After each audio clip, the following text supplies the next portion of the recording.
నా మాట ఒకసారి వినవే. నేను వినను. పనులు చేయాల్సిందే, లేకపోతే దీని కోపం తగ్గేలా లేదు.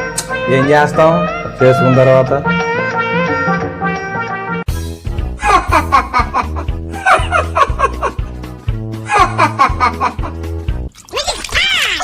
నాకు ఈ ఫ్యాస్ట్ జరగాల్సిందే. ప్రేమించి మరీ పెళ్లి చేసుకున్నా దీన్ని. పైకి ఎక్కు. ముందు తుడు తుడు, అక్కడ తుడు. ముందు ఎక్కు. అదిగో అది అక్కడ అక్కడ ఉంది. తుడు. తెల్లదోలు చూసి మోసపోయా. ఎవరితో వేసుకొని లింగులు ఇక్కుమని షాపింగ్ మాల్కి వెళ్తాడంట.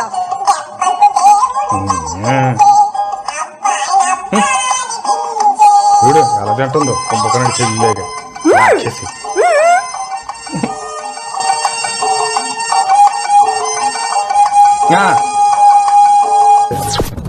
ఎంత తిట్టుకున్నా పిల్లల మీద ప్రేమతో ఏ పని ఏం చేస్తాడు గోపాలం. ఇప్పుడు